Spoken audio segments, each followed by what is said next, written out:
पहले तो 124A जो आज सुप्रीम कोर्ट ने जो जजमेंट उस पर दी है, देश के 124A सेडिशन जो लगा था हमारे ऊपर, उसके अगेंस्ट और बहुत सारे ग्रेट लीडर्स हैं। मुझे इस बात का बहुत ही अफसोस है कि हमारे जब ब्रिटिश पीरियड जब था हमारे देश में, जब हमारा देश मुक्त नहीं हुआ था, तो जितने ग्रेट लीडर्स ने देश के हित में काम किया, तब ये कलम उनके अगेंस्ट लगी थी 124A सेडिशन, क्योंकि वो ब्रिटिशों के अगेंस्ट था। और अपने देश में जब फ्रीडम होने के बाद भी आज एक लोक प्रतिनिधि हो या आम जनता हो या आम पब्लिक, कोई भी हो इस देश में रहने वाला, अगर वो अपने धर्म का प्रचार प्रसार करता है, तो आज महाराष्ट्र में ये परिस्थिति निर्माण हुई है कि उनके ऊपर देशद्रोह 124A सेडिशन जैसा कलम लगता है। पहले तो सभी देशवासी उसी के अफसोस में थे, और आज जो सुप्रीम कोर्ट ने उस पर निर्णय दिया है और स्टे दिया है, जो भी अंडर ट्रायल जिन पे 124A चल रहा है, उस पे आगे की कोई कार्रवाई नहीं हो, और नहीं कोई भी राज्य ने इस पे कार्रवाई ऐसे कलम पे की नहीं जानी चाहिए। अगर कोई करता है तो उसको पूरा राइट है, वो जाके कोर्ट में इसके अगेंस्ट लड़ सकता है। तो पहली बात, हमारे ऑर्डर में ही 124A का सेडिशन का ऑर्डर ने, जज ने खुद इसका जजमेंट दिया है कि ऐसी कोई भी कलम इन पे लागू नहीं होती है। तो आने वाले समय में जब जून में हमारा पार्लियामेंट होगा, एज ए मेंबर जब इसमें कोई भी अमेंडमेंट्स सरकार लाएगी, तो उस पर ज़रूर खड़े होके, क्योंकि ये चीज़ें मैंने भुगती हैं, और महाराष्ट्र से पहली मेंबर ऑफ पार्लियामेंट है महिला जिसको ये केस के अंदर कोर्ट जेल में भेजा गया, तो उस पर ज़रूर बोलेंगे। और एक चीज़ तो ये सरकार का, केंद्र सरकार का दिल से अभिनंदन करना चाहिए, क्योंकि आज़ादी के बाद पहली बार जितने भी ब्रिटिश कालीन जो भी कलमें हैं, उसको हटाने पे और उस पर अमेंडमेंट्स लाने में सिर्फ ये सरकार काम कर सकती है और कोई नहीं। और हमारे यहाँ पर ब्रिटिश रूल्स के जो नियम है, जो ऑफेंस है, उस पर काम करने वाला उद्धव ठाकरे, और ये सरकार मोदी ही जी सिर्फ ये सब चीजें हटा सकते हैं। पर हिटलरशाही आज भी मेरे महाराष्ट्र में उद्धव ठाकरे के माध्यम से महाराष्ट्र में सबने देखी है, पूरे देश की जनता ने ये महसूस किया और देखा भी है। उसके लिए तो उनका अभिनंदन करती हूँ। और जितनी भी तकलीफें मुझे दी हैं, मुझे लगता है लड़ने वालों के लिए तकलीफें लाके उन्हें थमा नहीं सकते हैं। हम लड़ने वालों में से हैं, ना ही डरने वालों में से, सबसे पहली बात। और जब मैं ओम बिरला जी को मिलके, हमारे स्पीकर को, मैंने सभी के साथ में किया कि 23 को प्रिविलेज के अगेंस्ट मेरा पूरा स्टेटमेंट होगा। जो जो जैसे जैसे इल्लीगली मुझे पकड़ा गया, इल्लीगली मुझे फोर्सफुली जेल लेके जाया गया, लेके गए, लॉकअप में डाला गया, वहाँ पे किस तरीके से ट्रीटमेंट हुई, उस विषयों पे मेरा 23 तारीख को मेरा स्टेटमेंट प्रिविलेज के सामने होगा। और वो मैं 23rd ऑफ दिस मंथ वो भी किया जाएगा। और उसके बाद 100% प्रिविलेज ने समय दिया है, और उसमें अपनी पूरी चीज़ें जो भी मेरे साथ हुई हैं, और उसमें privilege is as compare to as court, it is got all the rights. जब आप प्रिविलेज के सामने बैठते हैं तो आपको शपथ दी जाती है कि जो भी घटना हुई, जिस तरीके से उसकी सत्य व्यथा आप यहाँ पे बताएंगे, उस तरीके से प्रिविलेज में शुरुआत की जाती है। और आप सभी को पता है, लीलावती ये बहुत जूना एक हॉस्पिटल है। मुझे बहुत हंसी आती है कि हम इतने रिस्पॉन्सिबल पर्सन है, जब हम एक आधे हाउस को रिप्रेजेंट करते हैं तो हमारे ऊपर जवाबदारी बहुत रिस्पॉन्सिबिलिटी से लोग हमारे ऊपर देते हैं। जब मैं लीलावती में थी, वो फोटो वायरल हुए, आज ये नए कोई फोटोज वायरल नहीं हुए, फोटोज वायरल हुए। बीएनसी का एक आधा व्यक्ति अपने प्राइवेट ट्रीटमेंट के लिए कोई हॉस्पिटल जाता है, ये कौन सी किसी को राइट्स, कौन से, अगर मैं अंडर ट्रायल होती, अगर मैं जेल से उनके कस्टडी में होती और हॉस्पिटल जाती, so then the department has all the rights कि मेरे अगेंस्ट वो जो इंक्वायरी करना है वो हॉस्पिटल से कर सकते हैं, उनका ऑफिशियली वो डिपार्टमेंट का है, बीएनसी का नहीं है, कोई भी मेंबर का नहीं है। और जिस तरीके से एक महिलाओं के पर्सनल क्या चेकअप हुए हैं, किसका ट्रीटमेंट हुआ है, क्या मेडिसिन चालू है, ये पूछने का राइट्स इस देश में आज तक किसी भी हाउस को किसी ने दिया नहीं है।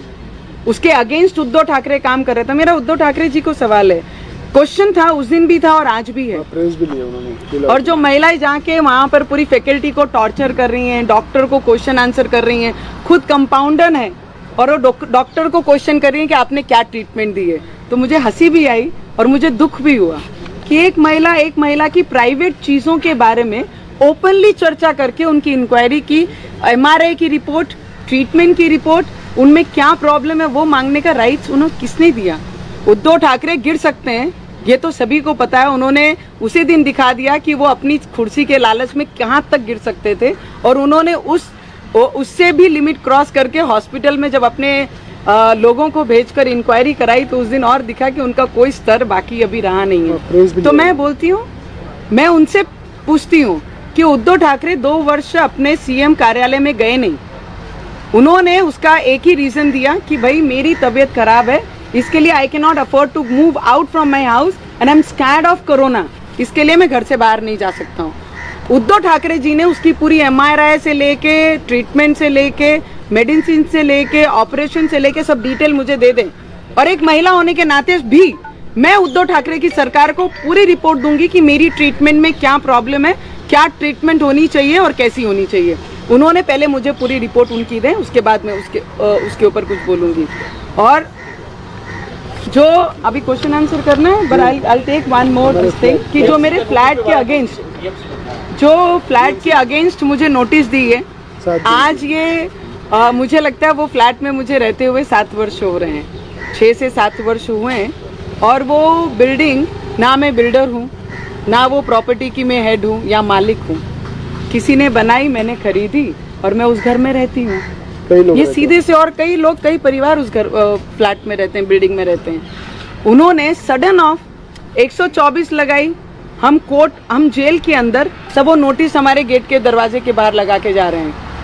इंसानियत तो जिंदा ही नहीं रही है, और आपने ही परमिशन दी है। ऑनर को, जो बिल्डिंग के ऑनर थे, जिन्होंने बनाया, बिल्डर को सब दिए, आज नोटिस लगा के गए हैं। मुझे ये उनसे एक प्रश्न पूछना है कि आप गिरोगे भी तो कितना गिरोगे? आपको ये लगता है कि घर का अगर कोई पार्ट तोड़ दिया तो हम बेघर हो जाएंगे, आप बेघर भी कर देंगे। तो हमारी लड़ाई अगेंस्ट करप्शन ये महाराष्ट्र में पहले भी थी और आज भी उसके अगेंस्ट हम खड़े रहेंगे। जो महाराष्ट्र का नुकसान करने के लिए आगे आ रहे हैं उसे पीछे खींचने का काम हम पूरी ईमानदारी से करेंगे, और जो नोटिस दिए हैं लीगली हम उसका उत्तर जरूर देंगे। हम लीगल पे विश्वास करते हैं और लीगली हम आगे जाएंगे। लेकिन उसमें जो फ्लैट के अंदर जो बताया कि स्ट्रक्चर आपने बदल दिया। See I tell you one thing, जब भी होता है, जब भी आप किसी से फ्लैट लेते हैं तो आप हल्का चेंजेस करने का पूरा राइट्स रखते हैं। अगर आप बीम तोड़ते हैं, अगर हमने जिस पोजीशन में थी उसी पोजीशन में हमने खरीदी है, उन्होंने किसको परमिशन दी, कैसे दी, वो मुझे नहीं पता, वो बिल्डर को उनको क्वेश्चन करने का पूरा राइट्स है। जिस घर में मैं रहती हूँ मैंने एज इट इज वो घर लिया है, पर आज सडन ऑफ उद्धव ठाकरे को क्या सूझा कि नवनीत राणा उनके अगेंस्ट और रवि राणा उनके अगेंस्ट बोल रहे हैं, करके नवनीत राणा का घर तोड़ना है, यही उद्देश्य रह गया है, राजद्रोह लगाना है और राजद्रोह लगाना है। ये सब चीजों को अगर देखा तो एक जिसको व्यक्ति को साधारण सा दिमाग नहीं होगा ना, उनको भी ये समझेगा कि ये श्रूढ़ बुद्धि की राजनीति है महाराष्ट्र में चल रही है और वही कर रहे हैं। स्टेटमेंट की वजह से आपको कुछ नोटिस दिया गया है क्या कोर्ट की तरफ से?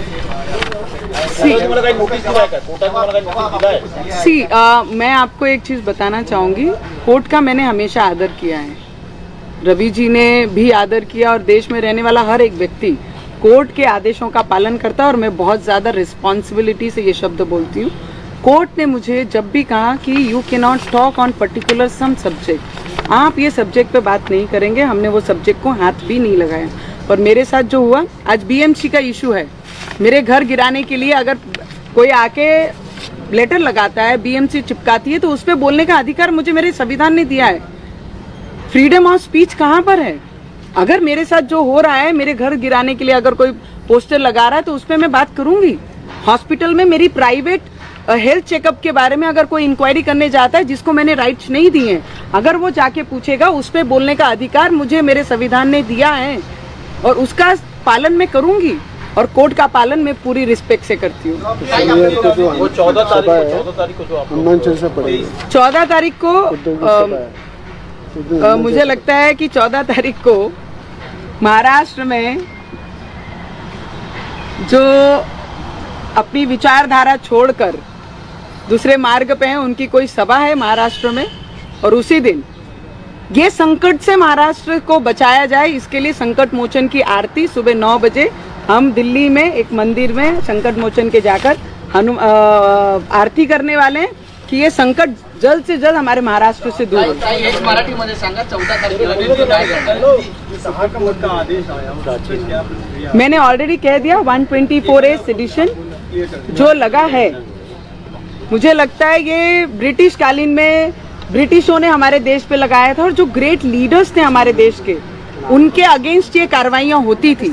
पर आज इस देश में रहने वाला और देश के हित में बात करने वाला, धर्म का प्रचार प्रसार करने वाले पे देशद्रोह का कलम लगता है। तो मुझे लगता है जो केंद्र सरकार आज ब्रिटिश आदेशों को और हुकुमशाही के जो भी कलम लगे हैं उसको हटाने का काम कर रही है, तो हमारे देश के प्रधानमंत्री जी को, गृह मंत्री को और लॉ मिनिस्टर को दिल से ये देश का हर एक व्यक्ति अभिनंदन करता होगा, दिल से उनका धन्यवाद करता होगा कि ब्रिटिश कालीन जो भी चीजें हमारे देश में आज भी है उसे हटाया जाए और देश के हित में काम किया जाए। सेशन कोर्ट ने भी अपने बोला था ये अपना ये वाला मंदिर है ना, ये हमारा प्राचीन मंदिर है, प्राचीन मंदिर है ना, कनॉट प्लेस में। ये 14 तारीख दिल्ली में हनुमान मंदिर में जारी बोलो वजह क्या है? हम वहाँ पे हमें कैसा पड़ेगा? ज्या दिवशी महाराष्ट्रामध्ये ज्यांनी आपली विचारधारा सोडलेली आहे असे उद्धव ठाकरेजीची सभा महाराष्ट्रामध्ये ते घेणार आहे, त्याच दिवशी आम्ही दिल्लीमध्ये उपस्थित आहोत आणि सकाळी 9 वाजता 14 तारखेला आम्ही संकट मोचनच्या मंदिरात जाऊन आरती करणार आहे की हा संकट जे महाराष्ट्रावर आलेला आहे तो दूर झाला पाहिजे। त्याच्यासाठी आम्ही आरती 14 तारखेला कनॉट प्लेसला 14 तारखेला 9 वाजता सकाळी आम्ही ती आरती करणार। मराठीमध्ये उत्तर हवंय। तुम्ही कोर्टानं तुम्हाला एक नोटीस बजावलेली आहे की तुमचा जामीन रद्द का करण्यात येऊ नये, कारण तुम्ही जे स्टेटमेंट मी आपल्याला सांगते, आज जे 124A सेडिशन मध्ये जे सुप्रीम कोर्टने आदेश दिले, ज्यांच्यावर हे केस लागले आहेत ते सेशन मध्ये जाऊन खालचे कोर्टामध्ये जाऊन आपली मागणी करू शकतात आणि ज्यांना हे लावण्यात याच्यावर कोणतीही कारवाई जूनपर्यंत होणार नाही असा सुप्रीम कोर्टने आदेश दिलेले आहे। आणि जे कोर्टाने म्हटलं, जे नोटीस आम्हाला बजावलेली आहे, कोर्टाचा आम्ही पूर्ण सन्मान करतो, त्यांच्या आदेशाचं पूर्ण आम्ही पालन केलेलं आहे। पण आज जशी BNC आमच्या घरावर कारवाई करायला नोटीस चिपकवत आहे आणि एक प्रायव्हेट हॉस्पिटलमध्ये जाऊन काही लोक उद्धव ठाकरेंनी पाठवलेले माझी प्रायव्हेट हेल्थ चेकअप जी झालेली आहे, एक महिलाची इन्क्वायरी करणं ॲज ए प्रायव्हेटली, ते कितपर्यंत योग्य आहे ते बोलणं एक प्रेस समोर हा माझा कर्तव्य आणि फ्रीडम ऑफ स्पीच हा माझे डॉक्टर बाबासाहेब आंबेडकरनी आम्हाला हक्क दिलेला आहे आणि ती मी बजावणार आहे। दिल्लीमध्ये आहात, गृहमंत्र्यांची भेट कधी घेणार आहात आपण? गृहमंत्र्यांची भेट कधी घेणार आहात? मी गृहमंत्रीजींनाही अप्रोच केलेला आहे। मी जिथे जसं जसं मला वेळ ते देतील तसं तसं मी जाऊन त्यांना सगळ्यांना भेटणार आहे आणि त्यांना या गोष्टीची, या कलमाची, आमच्यावर अन्याय झाल्याची पूर्ण माहिती त्यांना आहे। आणि 14 तारखेला उद्धव ठाकरेजींना माझा एक प्रश्न होता, त्यांनी त्याचं उत्तर त्या सभेमध्ये द्यावे की ते मैदानात उतरून इलेक्शन लढणार का आणि लढणार तर कोणत्या मतदारसंघातून लढणार। बाळासाहेबांनी कधी इलेक्शन लढले नाही, त्यांनी कधी पदाचं लालच केलं नाही। जर तुम्ही पदाचा तुम्हाला लालच आहे तर तुम्ही इलेक्शन लढा आणि मी तुमच्या समोर विरोधात लढणार आहे। फक्त तुम्ही ते 14 मध्ये तुम्ही ते अनाउन्स करून द्या की कोणत्या क्षेत्रातून, कोणत्या डिस्ट्रिक्टून, मतदारसंघातून लढणार। अभी 14 तारीख को उद्धव ठाकरे जी जो सभा ले रहे हैं महाराष्ट्र में, उनको मैंने एक प्रश्न पूछा था कि आप, हमारे आदरणीय बाला साहेब ठाकरे जी ने कभी इलेक्शन लड़ा नहीं और कभी पद पे बैठे नहीं, उन्होंने सिर्फ सैनिकों को पद पे बिठाया, सिर्फ सैनिकों के लिए लड़ाई दी और हिंदुत्ववादियों के लिए लड़ाई। तो अभी 14 तारीख को जब अपनी स्पीच लेंगे, स्पीच में जब सभा में वो अपने भाषण में जो मैंने प्रश्न उनको पूछा है कि आप अगर पद का लालच रखते हैं तो आपने इलेक्शन भी लड़ना चाहिए। अगर आप इलेक्शन लड़ना चाह रहे हैं और लड़ेंगे, आपको पद चाहिए तो इलेक्शन लड़ना भी चाहिए और आप लड़ते हैं तो आपने 14 तारीख को जाहिर करना चाहिए कि आप कौन से मतदार संघ से, कौन से क्षेत्र से आप लड़ेंगे और आपके विरोध में मैं खड़ी रहूंगी। अगर सत्ता का लालच है, कुर्सी का लालच है तो लोगों की सेवा करके इलेक्शन जीतना भी सीखना चाहिए। अमित शाह ने वेळ दिलाय आपल्याला? मी अमित शाह जी अजूनपर्यंत काल रात्रीपर्यंत इथे नव्हते, आम्ही वेळ मागितला नाही। या देशाचे जेवढे महत्वाचे लोक जे काम करत आहे देशासाठी ते खूप इमानदारीने आणि प्रामाणिकपणे काम करत आहे. आमचे मुख्यमंत्री साहेबांसारखे फ्री नाही बसले आहे, जो 2 वर्ष मुख्यमंत्री कार्यालयामध्ये जात नाही. तर मी त्यांचा वेळ पाहूनच त्यांना वेळ मागणार आहे आणि मी माझी व्यथा जाऊन त्यांना नक्की सांगणार आहे. जी माझ्यासोबत पीडत झाली आहे त्याच्यात विरोधात त्यांना सगळी माहिती आहे, त्यांनी सगळी माहिती काढलेली आहे आणि मी माझा न्याय त्यांच्याकडे जाऊन मागणार आहे. और महाराष्ट्र में इस बार राम भक्त और हनुमान भक्त इनकी सही पोजीशन, इनकी सही जगह ये महाराष्ट्र के लोग, ये शिव सैनिक के उद्धव ठाकरे को जरूर दिखाएंगे. मुंबई महानगर। और मैडम एक और बात, आपका जो दिल्ली दौरा है इसके बाद अटकलें लग रही है कि भारतीय जनता पार्टी के साथ आपकी जो क्लोजनेस है वो बढ़ती जा रही है और हो सकता है कि फ्यूचर में आप BJP मैंने ज्वाइन कर तो लें। खुलेआम मोदी जी के साथ रहकर उन्हें समर्थन दिया है. निर्दलीय चुन के आने के बाद भी उनको समर्थन दिया है. एज ए विधायक भी उनके पार्टी को इन्होंने समर्थन दिया है. तो मुझे स्पेशल दिखाने की जरूरत नहीं है कौन हमारे क्लोज आ रहा है और कौन हमसे दूर जा रहा है. हम न्याय की लढाई लढ रहे हैं. हमारा और बोलते ना संकट मोचन, काही लोकांनी मला विचारला की संकट मोचनला तुम्ही आठवण केली आणि आज तुम्ही संकटामध्ये आहे. मला वाटते संकट मिटवण्यासाठी सुप्रीम कोर्टामध्ये 124A सेडिशनवर आज जे निर्णय झाला तिथून सिद्ध होते जो उस पर विश्वास रखता है वो तुम्हारे साथ होता है. मैम वो चीज़ क्या हुआ कि एसटी कमीशन के सामने आप एट्रोसिटी के मामले में जाने वाले थे, उसके ऊपर आपने कुछ लेटर लिखा है क्या या फिर? और रामदास अठावले ने आपकी मुलाकात नहीं की है? रामदास अठावले जी आए, उनका दिल से मैं धन्यवाद करती हूँ. बहुत सारे MP भी मिलने मुझे यहाँ पर आए, जिनको लगा ये अन्याय हुआ है वो सभी अप्रोच कर रहे हैं. कई फोन पे बात कर रहे हैं, कई आके जिनसे पॉसिबल हुआ वो दिल्ली आके मुझसे मिल रहे हैं. देवेंद्र फडणवीस साहब हॉस्पिटल आके, उनकी तबीयत खराब रहने के बाद भी वो हॉस्पिटल आके मुलाकात लेते हैं. नारायण साहब ने तो खुद ओपनली प्रेस कॉन्फ्रेंस लेके सपोर्ट और हमारे साथ खड़े हैं वो जाहिर किया है. तो मुझे लगता है कि जितने भी लोग हैं जो भगवान में विश्वास रखते हैं वो सब हमारे साथ हैं. मैम कुछ भारतीय जनता पार्टी से बात हुई है, कभी आपका ज्वाइन करने के लिए कुछ आगे बात बढ़ी है? क्योंकि जिस तरह से लोग आपसे मिलने आ रहे हैं तो ज्वाइन भी कर सकती हैं जल्दी ही. आपका क्या मेरा मुद्दा संकट मोचन जी को लेके है. संकट मोचन को याद किया करके सेडिशन लगा. आप कौन से ट्रैक पे जा रहे हैं? जब ऐसा कुछ होगा देश के प्रधानमंत्री के साथ है, उनको पूरा सपोर्ट है हमारा. और देश के लिए जो देश के प्रधानमंत्री काम कर रहे हैं उनके साथ हमेशा.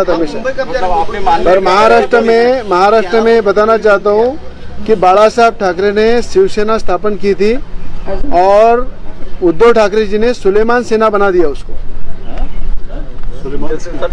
यानी जिस तरह से बाला साहब ठाकरे जी ने हिंदुत्व के लिए, हिंदुत्व को मजबूत करने के लिए जो शिवसेना स्थापन की थी, उद्धव ठाकरे जी ने ये महाविकास आघाड़ी के विचारों पे अंग्रेजों के कायदों का पालन करके सुलेमान सेना बनाने का काम किया है. और उसी सरकार के अंदर उद्धव ठाकरे जी के साथ एक शकुनी मामा है, जो शकुनी मामा सही मायने में उद्धव ठाकरे जी को पूरा ले डूबने वाला है.